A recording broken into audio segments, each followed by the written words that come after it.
আপনারা দেখছেন আর কি নিউজ বাংলা।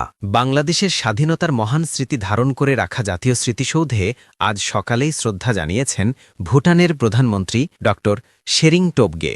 তার এই শ্রদ্ধা নিবেদন শুধু আনুষ্ঠানিকতা নয়, বরং দুই দেশের ঐতিহাসিক বন্ধুত্বকে নতুন করে স্মরণ করিয়ে দিয়েছে। আজ সকাল ৮টা ৫০ কঠোর নিরাপত্তার মধ্যেই সাভারের জাতীয় স্মৃতিসৌধ প্রাঙ্গণে পৌঁছান ভুটানের প্রধানমন্ত্রী। তার সফর সঙ্গী ভুটানের উচ্চ পর্যায়ের প্রতিনিধি দল ও বাংলাদেশের কর্মকর্তারাও সাথে ছিলেন।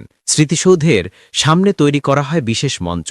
সেখানে দাঁড়িয়েই তিনি বীর শহীদদের স্মৃতির প্রতি শ্রদ্ধা জানিয়ে পুষ্পস্তবক অর্পণ করেন। পুষ্পস্তবক অর্পণের পর কিছুক্ষণ দাঁড়িয়ে নীরবতা পালন করেন ভুটানের প্রধানমন্ত্রী শেরিং টোবগে। বাজানো হয় বাংলাদেশের জাতীয় সঙ্গীত, আর এ সময় সম্মান প্রদর্শন করেন তিনি ও তার সফর সঙ্গীরা। এরপর তিনি স্বাক্ষর বইয়ে লিখে যান গভীর শ্রদ্ধা, কৃতজ্ঞতা এবং বাংলাদেশের প্রতি বন্ধুত্বের বার্তা।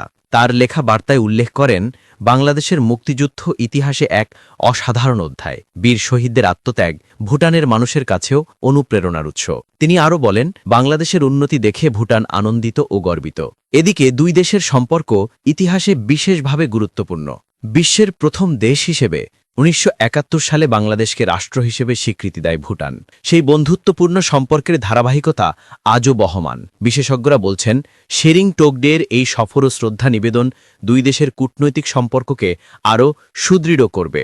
আন্তর্জাতিক সম্পর্ক বিশ্লেষকরা মনে করেন, দক্ষিণ এশিয়ায় আঞ্চলিক সহযোগিতা বৃদ্ধির ক্ষেত্রে বাংলাদেশ ও ভুটানের সম্পর্ক একটি ইতিবাচক উদাহরণ। বিশেষ করে বাণিজ্য, পানি ব্যবস্থাপনা, নৌরুট চালু ও শক্তি বিনিময়ের মতো বিষয়গুলোতে এ দুই দেশের ভবিষ্যৎ সম্পর্ক আরও ঘনিষ্ঠ হবে। আজ স্মৃতিসৌধ এলাকায় উপস্থিত সাধারণ দর্শনার্থীরাও এমন একটি উচ্চ পর্যায়ের রাষ্ট্রীয় সফরের দৃশ্য দেখে উচ্ছ্বাস প্রকাশ করেন। কেউ ছবি তুলছেন, কেউ ভিডিও করছেন, আবার কেউ বলছেন, আন্তর্জাতিক বন্ধুত্বের এমন মুহূর্ত বাংলাদেশকে বিশ্বে আরও মর্যাদা এনে দেয়। শ্রদ্ধা নিবেদন শেষে ভুটানের প্রধানমন্ত্রী স্মৃতিসৌধের বিভিন্ন অংশ ঘুরে দেখেন এবং মুক্তিযুদ্ধের ইতিহাস সংবলিত তথ্য সম্পর্কে জানতে আগ্রহ প্রকাশ করেন। এরপর তিনি স্মৃতিসৌধ ত্যাগ করেন তার আরেকটি কূটনৈতিক কর্মসূচিতে যোগ দিতে। এই সফরকে কেন্দ্র করে আজ সাভার জুড়ে ছিল বিশেষ নিরাপত্তা ব্যবস্থা। পুলিশের পাশাপাশি র্যাব, বিজিবি, এসএসএফ ও বিভিন্ন গোয়েন্দা সংস্থা পুরো এলাকাকে